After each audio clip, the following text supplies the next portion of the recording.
Experience the evolution of accuracy with the new Browning X-Bolt 2.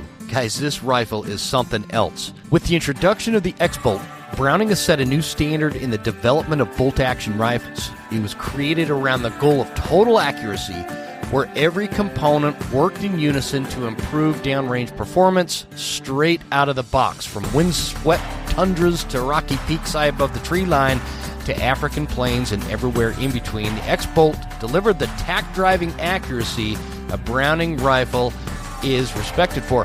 And that's super true, guys. I really like this rifle from a standpoint of, like, it's not super heavy, it's not super light. I put a really nice scope on it. I love that Veritech stock because that is like one of those pieces of accuracy that, that interface between the rifle and the shooter. Not everybody's the same size. The DLX trigger, you can get the Plus magazine system for extra rounds. Great all-around rifle in the field. For those of you that are looking for a rifle this year to take to the field that you can feel real confident in and get really comfortable with, this is the rifle to check out. The Browning X-Bolt 2 should be one of your top contenders. Link is in the show notes.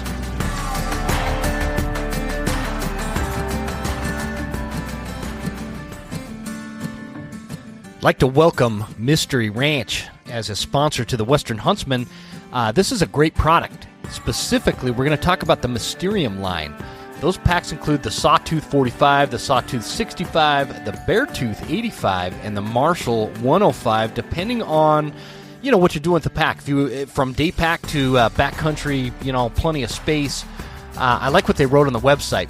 Between the disciplines of calculated preparation and in-the-moment focus, an intangible alchemy exists. We call it Mysterium. It is our most ambitious, tech-rich line of Mystery Ranch hunting packs constructed for the most methodical hunters. I'd agree with that. It's a great pack, guys. I really like the ventilation system. When you put it on, it's nice and tight, but you're still breathing a little bit less of that buildup between the pack and your back when you're sweating and out there packing through the mountains and whatnot. It's a super functional pack, very comfortable, very good at carrying loads. I've been using it all spring between bear and just like I do a lot of rucking to keep in shape, and it has done a phenomenal job. I've got a lot of top-of-the-line packs out there, and I've always kind of geeked out with packs, but I really do like the weight distribution and the way that it allows you multiple options as to where you're going to either carry a water bladder or one of those Contigo containers or whatever you're going to use. Really impressed. I love the ease of how everything functions on it, too. You don't need to watch a bunch of videos to figure out how to undo everything to pack a bunch of meat out. That's really important for a guy like me, I promise. I'm not super smart. So the simplicity, the comfort, the load distribution, it all makes for a wonderful backcountry hunting pack. If you are in the market, check it out at mysteryranch.com/Mysterium.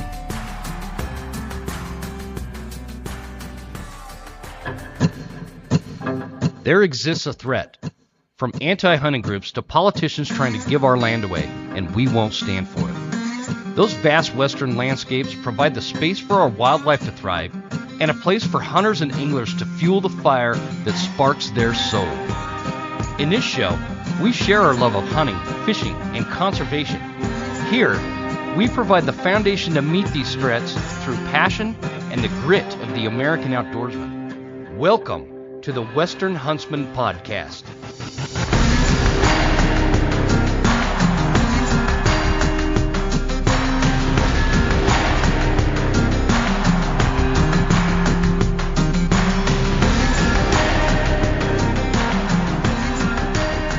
Ladies and gentlemen, welcome to this episode of the Western Huntsman Podcast. This is Jim Huntsman, your host, coming at you from the Broken Tine Studio right here in Northwest Montana, brought to you by Eastman's Hunting Journals and all the fantastic sponsors we have on this here show.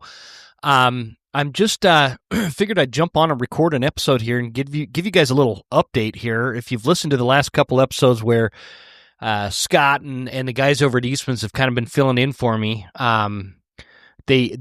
They did that, guys, because I ended up having a heart attack. Yeah, pretty crazy. So I thought I'd jump on here and kind of tell that story and how it went down. So I don't know. My thought is maybe it'll help some other people that that kind of thing might sneak up on you. I'm telling you. I want to like kind of start by telling you guys, you know, genetics, hereditary things outweigh health choices and healthy living. And I'm kind of proof of that. I'm a guy that I've been walking, I don't know, 2, 3, sometimes up to 5 miles on a daily basis. My wife and I do that. We kind of ruck here from home, and well, I ruck. She wears this cool, actually, it's a weighted vest, and it's pretty cool for her. Anyway, so we've been doing that every day with the exception of Sunday. And, you know, I lift weights 3 or 4 times a week, depending on what the schedule looks like. I eat super healthy, you know, not a lot of processed food. I kind of avoid fried foods as much as I can. You know, I don't go to places like McDonald's and other fast food places. You know, not to say that I never do that. I do. I get busy at work, and sometimes I'd swing in and grab a burger from somewhere or something. But that was like, you know, once every couple of months kind of thing. For the most part, I've been pretty strict about, you know, no processed foods and just being able to identify what you're putting into your body. Like, okay, that's a piece of meat. That's a vegetable. That's a, you know, whatever. So that's what I mean by no processed foods. I've been pretty good about that. I've been pretty good about, you know, keeping in decent shape, and I've had a few vices over the years. I like coffee. I like nicotine. I chew those little, they're kind of like a Zyn pouch thing. Not terrible for you.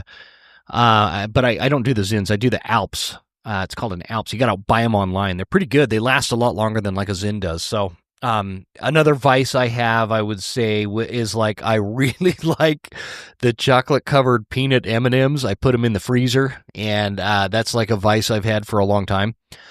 Other than that, guys, like, I have been pretty healthy. And so I just, like, this was not something that happened because I've made some really bad choices or something.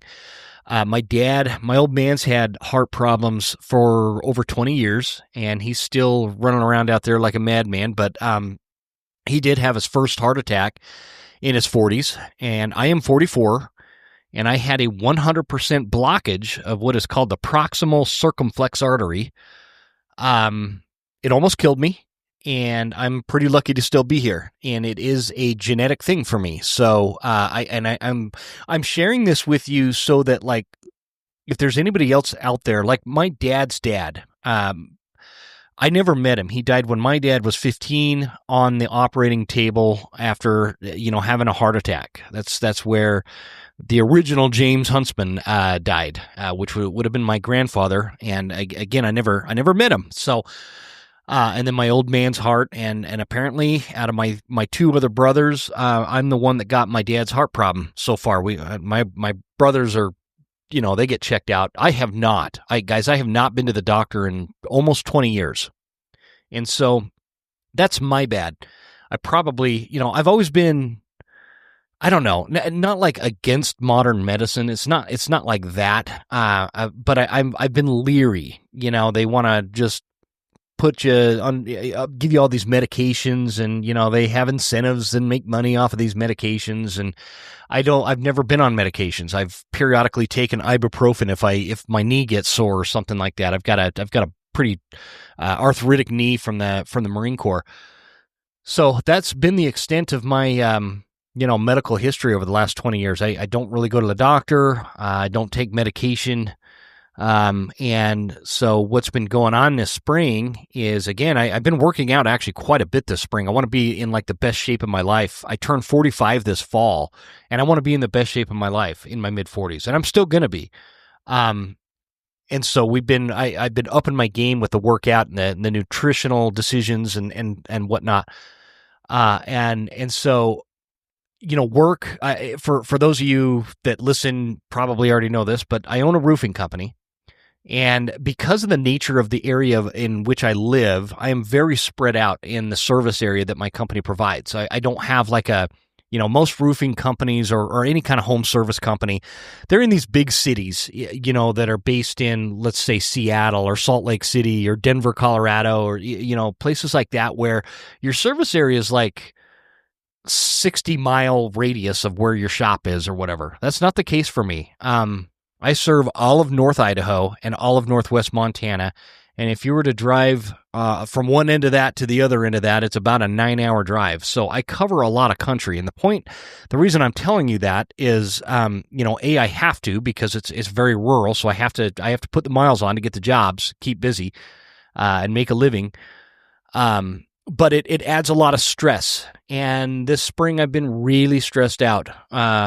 Work-wise, I've had jobs that are just kind of spread out far. I'm a small company, so it's a lot of hands-on stuff for what I'm doing, and I have to be 3 hours one direction on Monday and 4 hours in the other direction the next day, and that just puts a lot of stress on me. And I don't know why I let it. I do let myself get a little too worked up. You guys have heard me get worked up over like the anti-hunting movement.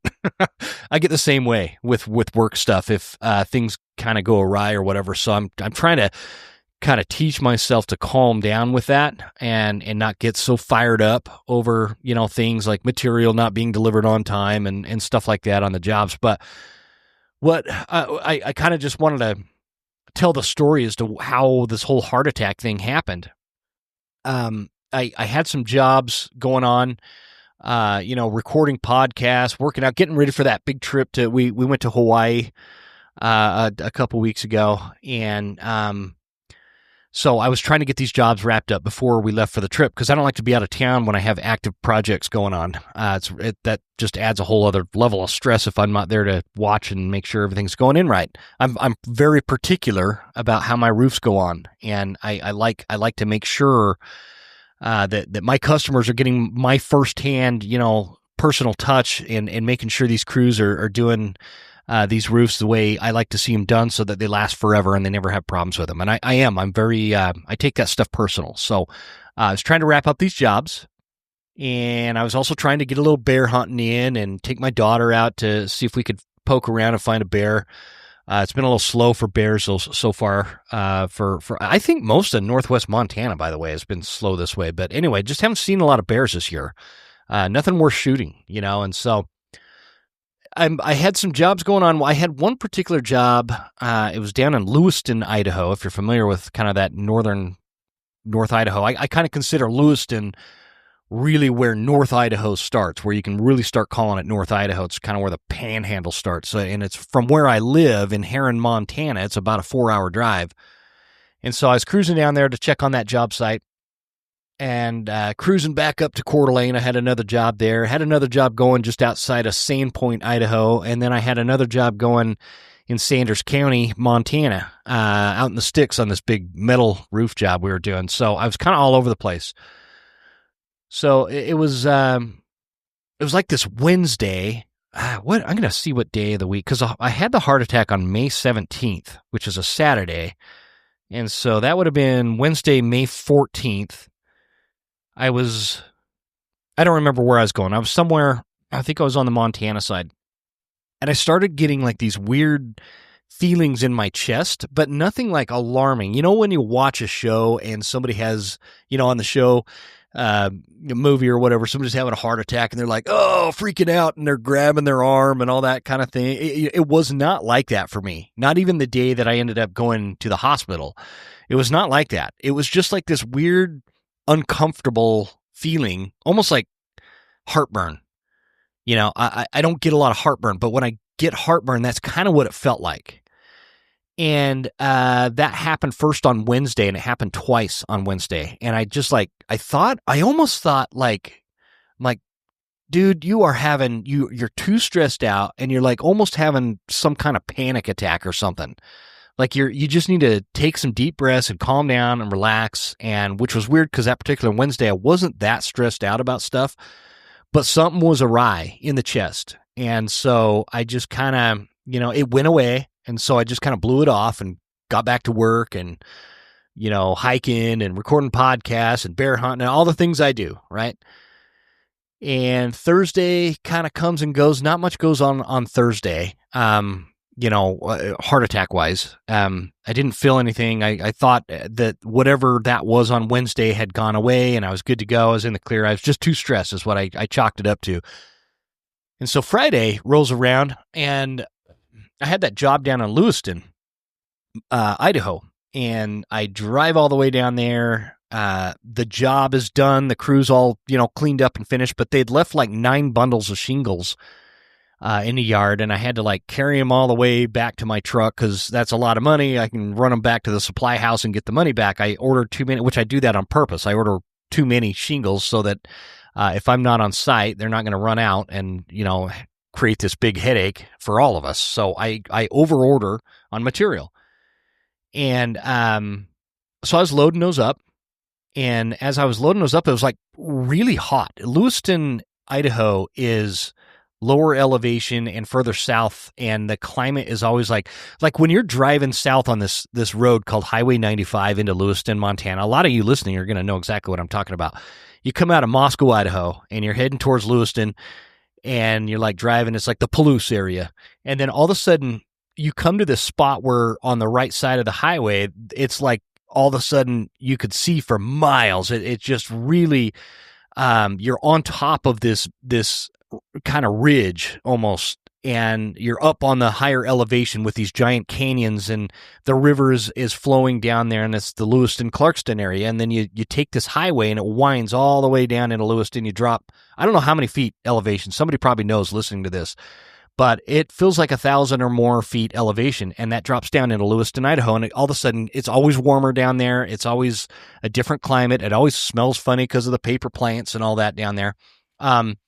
So I do that. I drop down into Lewiston, and I noticed it, man, it's like way hot, way hotter than what I've been used to. And like it was, I don't know, 75, 80 degrees, and I come from where in Montana, it's still like peaking at 55, so it was like this shock. And so because of that heat, I'm just sweating my balls off hiking these shingles back to my truck, right? And I get them all loaded in the truck, and I start heading back towards Coeur d'Alene because the supply house I ordered these particular shingles was out of Coeur d'Alene, Idaho. So I'm driving back, and I don't know, I'm like halfway back to Coeur d'Alene, and I start getting this crazy pain in my chest again. It kind of like that real heartburn type feeling, but this time it was a little bit more pain, and I had like this weird feeling of doom. And it was just like this feeling I had, like something was really wrong. Like it wasn't that painful. It wasn't that made me panic. It was the feeling I had that, like, man, I don't know how to explain it. Feeling of doom and gloom and maybe the world is ending for me kind of thing. And I was kind of panicked, but I was out in the middle of nowhere. Like I'm just on Highway 95, somewhere between Moscow and like Plummer, Idaho. If you're familiar with that country, it's pretty desolate out there. There's not a lot going on. And so I'm like, man, I need to like figure this out and get out of my truck. I'm going to pull over in Plummer, Idaho when I get there at the gas station, see if I can get this to go away. Well, right as I'm pulling into Plummer, the feeling goes away completely. And so I'm like, oh man, that feels so much better. Okay, everything's good. I must have had like another panic attack or something. I don't know. I've just never experienced something like this. So I get back in my truck and I go drop off all that extra material at the supply house. And then end up driving home back to Heron, Montana, which is still another couple hours from Coeur d'Alene. Well, not a couple, like an hour and a half or so. And I'm on the highway. Head home. My wife and I, you guys, our homestead, like where we live, I've got this 15-acre plot. Got a smoking deal on this place. This kind of older house on it that we've been fixing up slowly but surely. Just kind of working on it when we can. And the cool thing about our land is we've got this big cool pond on it. It's about a 2-acre pond. It's like 20 feet deep in the middle. And, I built like this kind of fireplace or fire pit area. So my wife and I can sit down there by the pond and have a drink and have a fire and just enjoy Montana because it's a beautiful spot. In fact, I love sharing it with people. When we get visitors or guests that want to come up, we always usually take them down to the pond and we light a big fire and we sit around and have some drinks and just enjoy it, And so that's kind of what my wife and I did that Friday night. Her and I lit a fire and I drink that orange label Bullet bourbon with like soda water, whatever it is. I used to do whiskey and Coke, right? Well, I don't do the Coke anymore because Coke is terrible for you. And if you're drinking Coke out there, you should stop drinking Coke because it really is. If you pour it on concrete, by the way, it'll like eat away the concrete. So just think of what it's doing to your body. So stop drinking Coke altogether. And we had a few drinks, no big deal. Probably in bed by 9:30, 10 o'clock, about the time it gets dark up here this time of year. And again, that was May 16th. And so we go to bed and it was 4:30 in the morning. I wake up and that feeling in my chest is back. And I'm like, man, what in the world with this? And when it's there, like I feel like I can't lay down and I certainly can't sleep. So I get up, I get out of bed and I come downstairs and I thought, man, it's just going to go away like it always does, cause this was like the third or fourth time. I think it was the fourth time that it was the fourth time that it hit me like this. Now this one was different. There was even a greater difference than the last time. It was a little bit more magnified, still not like excruciating pain that I thought a heart attack was. It still wasn't like what sometimes you see in the movies, where dudes are like grabbing their arm and falling over and freaking out. It wasn't like that for me. I just, what I knew on that Saturday morning, this is May 17th, what I knew on that morning was something was wrong. Like I was gravely ill. Something was wrong and it wasn't that painful. Again, it felt like this tightness / heartburn going on, but I had that feeling of doom.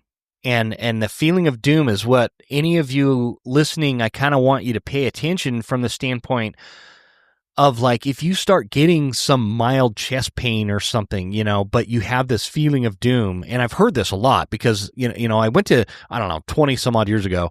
I know I'm old. I went to EMT school and I've always kind of been involved. I've got buddies that are like paramedics or whatever. And they've talked about it. People having a heart attack, it's like they know they're going to die or something. And that's kind of what I had. It was like impending doom all over me, like this dark cloud of doomness. I don't even know how to describe it. And so I sat on my couch. I made a cup of coffee even, which probably wasn't brilliant.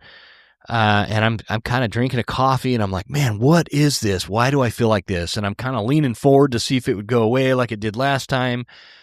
Well, it does not go away. And like by 6:30 in the morning, my wife wakes up because we always get up pretty early, and we're always up by between 6 and 7 usually on Saturdays and Sundays, getting ready for church, sometimes even earlier on Sunday, whatnot. And so she comes downstairs and she's like looking at me. She's like, "What are you doing up already?" And blah, blah, blah, always giving me a hard time, I'm like, I don't feel good. Like something is wrong.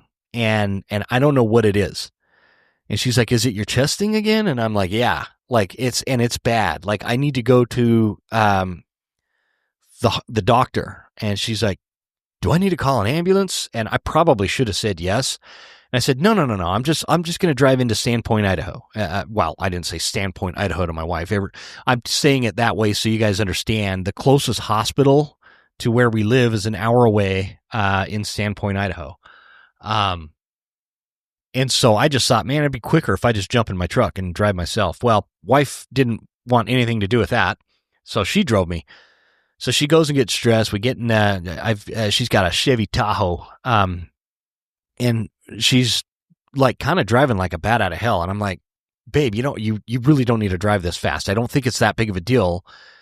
And she's like, kind of looking at me. She was kind of looking at me funny, and that ended up being is she could see on my face that something was like wrong. Like I was scared and I was like kind of sweaty, and she knew something was up. And so she was like hauling ass getting me to Sandpoint, Idaho. And we go to what is called Bonner General Hospital, this hospital over there, the emergency room. And we walk in there and they're like, "What do you do? What's going on? Tell us what's going on." And I'm like, "I just have some chest pain going on. I just want to get it checked out. I don't think it's a big deal, but I just want to like make sure." And they're like, "Oh, okay. Yeah. Let's get you hooked up." And they're like doing these EKGs things where they hook all this stuff to your chest, and I don't know what it's telling them, but it's this graph. And in order for it to even tell you anything, you have to do two of them so they can compare them. And they're taking blood samples, all that. They're just like poking and prodding and doing all this stuff, taking my blood pressure. And I'm like, not even all that worried about anything. And I'm just kind of like, they're just, doing their due diligence, and they were being cool. Like one of the dudes was, we were talking about elk hunting, and he was telling me about his last season and whatnot. It was just normal conversation, and that's usually what when you live out west in elk hunting country, that's usually what you end up talking about with a lot of dudes that. If you feel like everybody kind of knows the demographic, oh, you're a hunter. Yep, I'm a hunter. You're a hunter too, right? And that's what you talk about. Let's talk about elk hunting. And you guys know I have an elk hunting podcast, basically, so I like to talk elk hunting.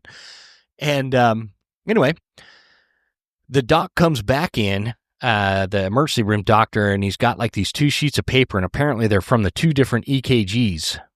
And I don't even know what EKG stands for, guys. Like, this is how ignorant I am to anything medical. Like, I'm like, okay, well, we're doing EKGs.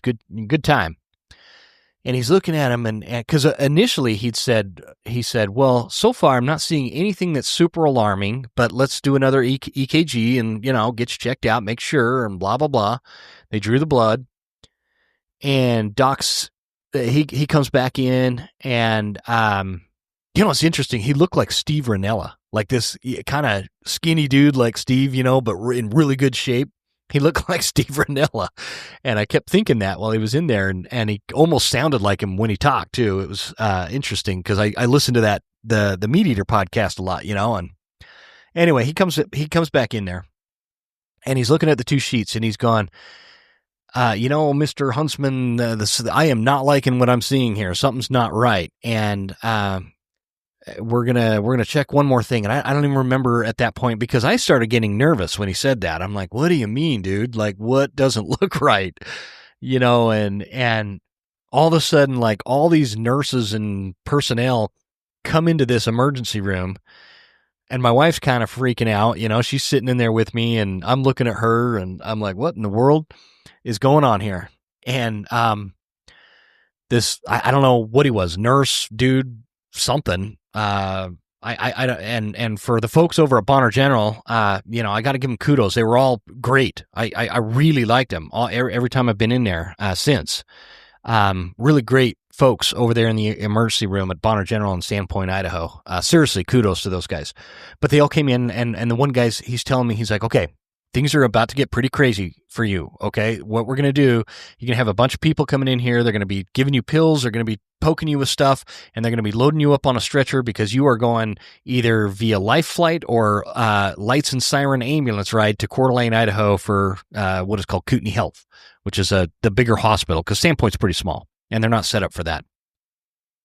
And I'm like, holy crap, this is serious. And the one guy looked at me, he's like, yeah, this is actually really serious. This is considered a very big deal, and I need you to just kind of relax, okay? And I'm like, okay, dude, I'll thanks for telling me that. I'm going to relax now. Right? So they load me on the stretcher, they put me in this ambulance, and this freaking adrenaline junkie ambulance driver is absolutely hauling ass. Taking me straight back down Highway 95 from Sandpoint to Coeur d'Alene, Idaho. And, people are pulling over. He's swerving in and out of traffic. And I've made that drive between Sandpoint and Coeur d'Alene a million times. I mean, I do it weekly, sometimes multiple times a week. And I have never, that guy covered that country in half the time that I normally do. And I'm not. I mean, when I drive, if you're highway patrol, plug your ears for a minute. When I drive, I get there. So this was saying something. I mean, he cut that time in half. Got me to Kootenai Medical Center, and they take me up, and some doctor. I wish I remember her name because she was awesome too. And the folks at Kootenai Medical, they were all awesome, from the nurses to the physician's assistant to the doctor that saved my life. My hat's off to you. God bless you all, because they did a fantastic job, and I was super impressed with their professionalism and their, just personal attitudes that they like. I felt like we were friends already, and I didn't even know any of them. So hats off to you, kudos, hat tip, whatever. Anyway, she takes me up to this thing called a cath lab in the hospital, and she's showing me this card of a heart, and she's like, this artery right here. And I'm so out of it at this point, I don't even understand what she's saying really, other than she's like, I have to put a stent in, and there, as with any surgery, there's always risk that you could die from it. And I'm like, oh, okay. That kind of woke me up out of the delirium I'm kind of in at that point, because they'd given me like nitro pills and all this stuff. And she kind of looks at me, she goes, but if I don't do it, you are definitely going to die, and soon. I'm like, okay, well, shit. I guess that answers that. Go ahead and do it.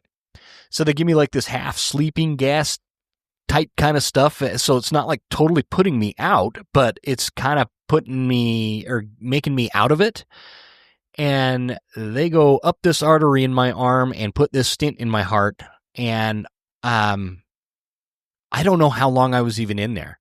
Meanwhile, my wife had to drive separately down to the hospital, and I know she's like out there panicking and freaking out because nobody told her anything other than, go to Kootenai Medical Center from Bonner General, which is a 45-minute drive or so when you're not in a speeding ambulance. So I don't know how long I was in there, but this doctor said, I just remember her saying, okay, you're all done. You're all set. You've got 100% blood flow again.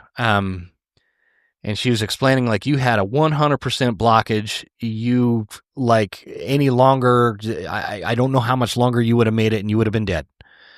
And so they wheeled me out, and surprisingly, they took me to this room first. After that, they put the stent in my heart. They took me to this room, and this nurse walks in, and she's like, you want a, cup of water, or you want some ice water or a cup of coffee? And I'm like, I can have coffee? And she's like, oh, yeah, you can have a cup of coffee. And I'm like, oh, I will take a cup of coffee because I love coffee. Anyway, she brings me like the best. And I don't know if it's just because I had a near-death experience or what, but it was like the best coffee I'd ever had. She brought me this coffee, and like all this time that whatever gas stuff they gave me, oxygen thing that kind of made me real tired, was like wearing off. And so I'm having this cup of coffee, and my wife was finally able to come in, and like she didn't even know what had happened. She's like, what did they do to you? And I'm like, I don't know. They stuck some crap in my arm, and it fixed my heart. And really what they had done is they'd gone up through a vein or an artery or whatever in my arm, and ran this stent all the way into that circumflex artery in the top of my heart, and got the blood flowing again. And I am like good as a golden or whatever. And I had to stay the night at the hospital that night. Interestingly, for the next few days, I just, they released me from the hospital and told me to take it easy for about 4 to 6 weeks, and that I was going to make a full recovery. And I just have to like take some, I don't know what the medication is. I know like one of them's like a blood thinner.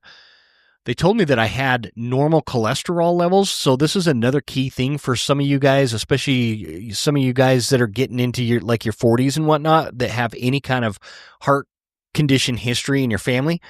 My cholesterol was like at or below normal levels. It's not like I had high cholesterol.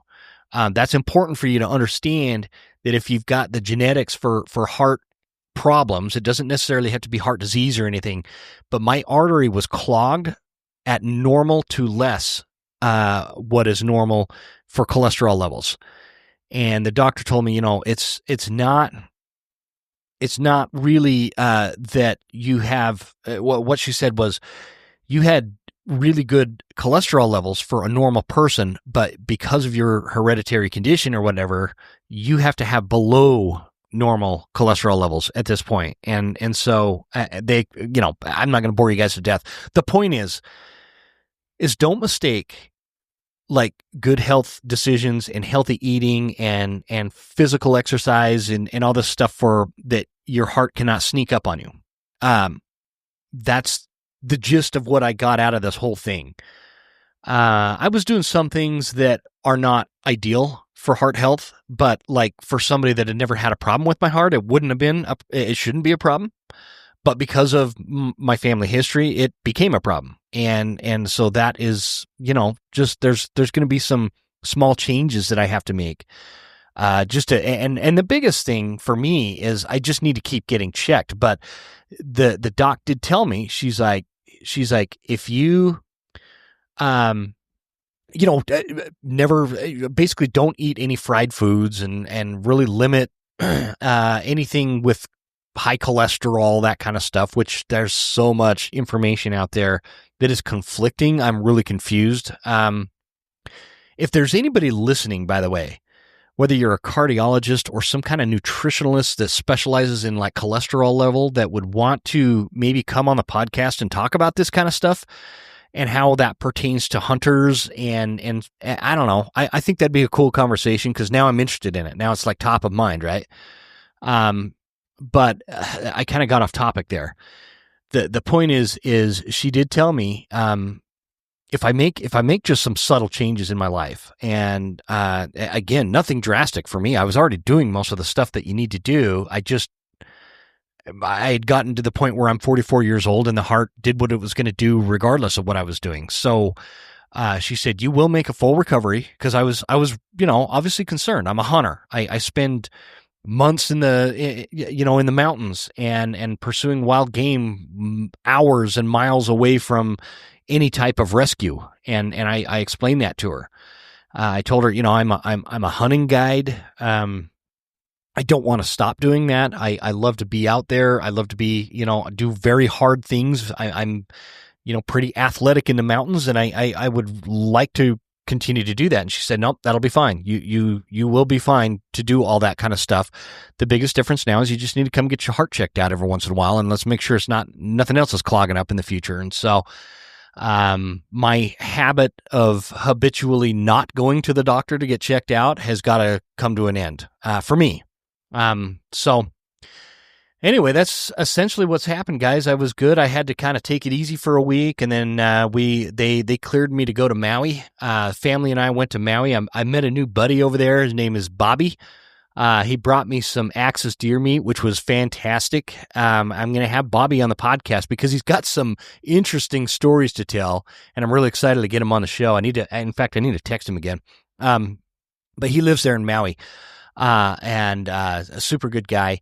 And we had a great time in Maui. Other than, let me tell you guys, if you're going to Maui, I got to tell you, you like need to be prepared. I've been to Hawaii before. I knew it was expensive, but Maui's like next level. And you need to just understand that whatever crazy high budget you might have planned, you need to add 30-40% to it.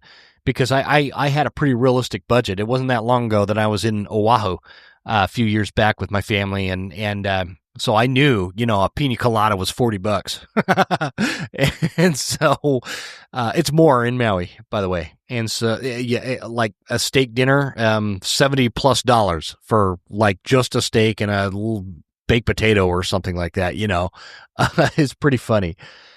So it was a good time though. The only thing that sucked for me is because of the heart attack. I was all signed up to do surf lessons with my daughters. I wasn't able to do those. I wasn't supposed to go snorkeling, so I didn't really. I just kind of went snorkeling, if that makes sense. I'll explain that in person to some of my closer peeps out there. But yeah, I just had to like take it easy, I'm very blessed, guys. And think I know I've gotten a few messages from folks. Hey, hope you're doing good, praying for you, all that kind of stuff. I really appreciate all that. I'm very blessed. I'm blessed with all of you that listen to the show and the friends that I have, hunting space or non-hunting space. I'm very blessed with my family. I'm very blessed to be alive. And I just want to thank God for that. And I want to thank God that he allowed me to get to the hospital in time to get this thing cleared out so I can keep, talking in this microphone and pursuing the things that I love and being around my daughters and my wife. And I'd like to thank my wife, who I'd be a goner if it weren't for her. She's keeping a close eye on me, making sure I'm following doctor's orders and taking all these pills that I'm supposed to take that I hate taking because I hate medication. I just am. I'm blessed.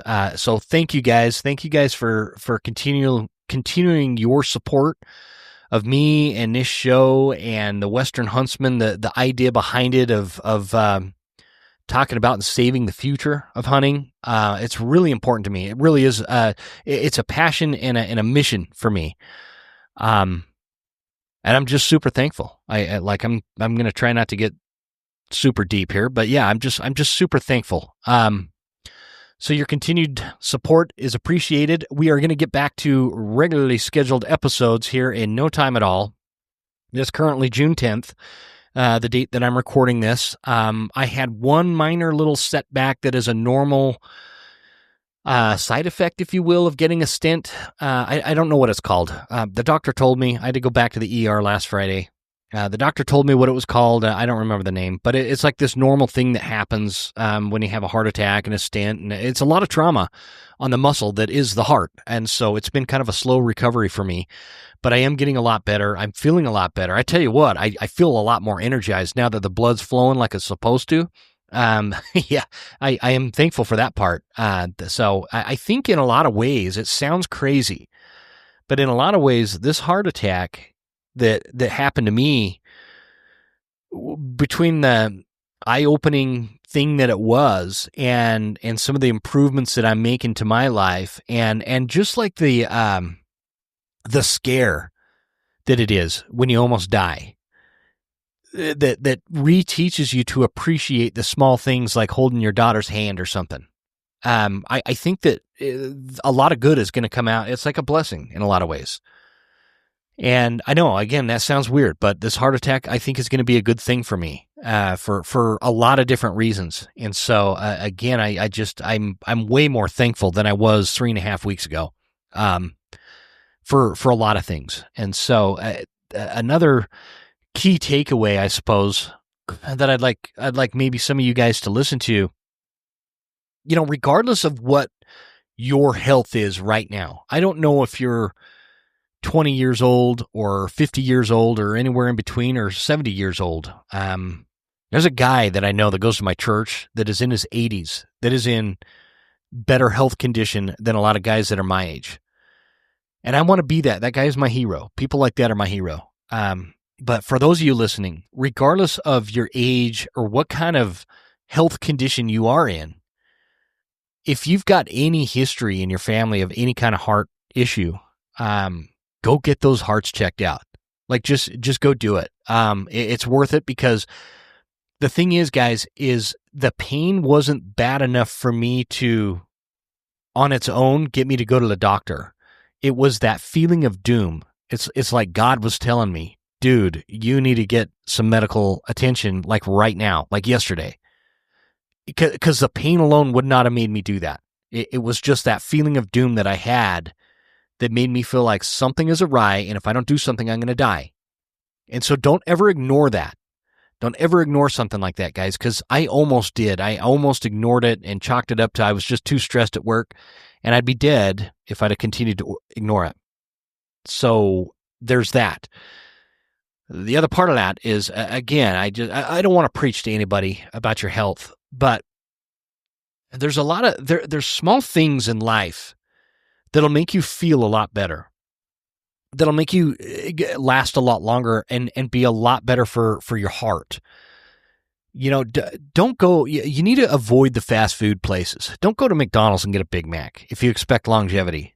The processed foods and the stuff that they put into that, and I never wanted to be one of these guys that preach this kind of stuff on this show, because that's all personal choices, and I'm not gonna be mad at you if you do these things, but I just, I've done a lot of homework on this topic since my heart attack. I've had a lot of extra time to sit and research it and try to figure out when it becomes top of mind. It really becomes important to you after you've had a heart attack. Avoid the fast food places, guys. Avoid the fried foods. I'm not saying never. Everything is in moderation. So if you're hitting, or like a lot of us blue collar guys, we have a tendency to, go and get, chicken fingers at the gas station for lunch while we're out working, stuff like that. Try to avoid that. Don't eat the fried foods. Don't eat junk food. Don't, those Totino's frozen pizzas. I love those things, man, but they're terrible for your heart. That kind of stuff is terrible for you. Not just your heart. I mean, it's terrible for everything. Don't smoke cigarettes. Don't do things that, let me rephrase that. Don't live a sedentary lifestyle. That sitting around, getting home from work, especially if you've got a stressful job or you're stressed about bills or other things in life, you know what takes your stress away? A walk. Go on a walk. Walk for 30 minutes a day.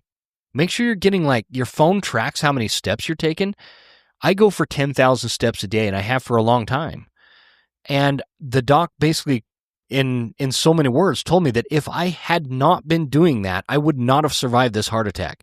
It was the fact that I watched my diet. It was the fact that I kept healthy and stayed active and hunted and moved my body as much as I could and lifted weights and all these things that I do is why I'm still alive. Because I don't remember how she put it, the actual heart doctor that saved my life. I don't remember exactly how she put it, but essentially what she shared with me is there are people that are my age that have died from less significant heart attacks than the heart attack that I had. And it is because of the choices that I made health-wise.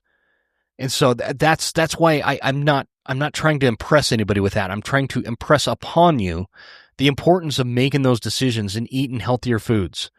Eat those lean, venison is so good for you. Elk is good for you. Chicken, things that you can identify, non-processed foods, and just stay away from that junk food. Things that I used to love when I was younger, especially those those Totino's pizzas and frozen burritos and things like that. That stuff is so bad for your heart. It is so bad for your heart. And this stuff, it's just little changes that make a big difference. Eat healthy. Try to get, 10,000 steps a day. And just make those kind of choices. I really, that's all there is to it. 10,000 steps, lift some weights, and eat healthy, guys. And I just would encourage you, if you do have any, cardiac history in your family, go get checked out. Go get an EKG. Make sure you have an EKG on file. Go get checked out and just make sure. Don't let the doctors load you up with a bunch of prescriptions that you don't need. But at the same time, go get checked out. Make sure your heart, your ticker's, behaving like it should, and you're not getting some kind of buildup, because there's no signs before it happens. Prior to the first thing that happened to me the Wednesday before the Saturday that I had the heart attack, I had no hint of anything going on that would be awry with my heart. So that's why I'm telling you guys, go get it checked, because if I would have randomly gone to the doctor a week before I had a heart attack, they could have headed this whole thing off at the pass. And so that's the point. And it could have gone so much worse. If that would have happened while I was up, 10 miles into the back country on foot, I would not have gotten to an ambulance in time to save my life. And so I just want to know ahead of time that my ticker's good before I do all that stuff. So anyways, that's enough preaching, guys. If you have any questions on it, or if there's anybody out there, again, like a cardiologist or some kind of health expert, nutritional expert that would love to jump on the show and talk about it, specifically a cardiologist that hunts, I would love to talk to a cardiologist that hunts.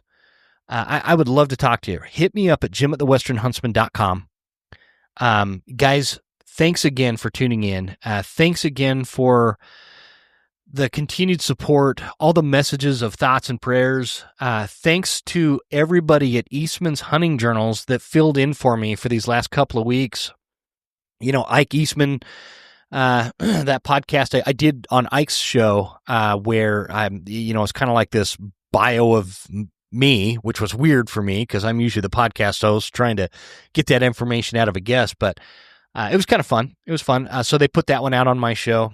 And then Todd Helms and Scott Reekers did a really good podcast. If you guys haven't listened to that podcast, they jump into a lot of hot topics in the hunting space, grizzly bear management, corner crossing, land management, conservation, those kind of things. They really delve into some good topics. I don't know, it was only like an hour long or something, but man, they covered some country on that discussion, and it was really good. So I appreciate those guys doing that and helping me pick up the slack while I was kind of under the weather, and it just all happened at the same time. Heart attack, trip to Hawaii, all this stuff. It was really helpful for those guys to do that. So I thank them very much. The Eastman's team has become more of the Eastman's family to me, and I just can't thank those guys enough for their support, and you guys, the listeners, for your support, and the sponsors for their support. I'd like to just kind of name them real quick.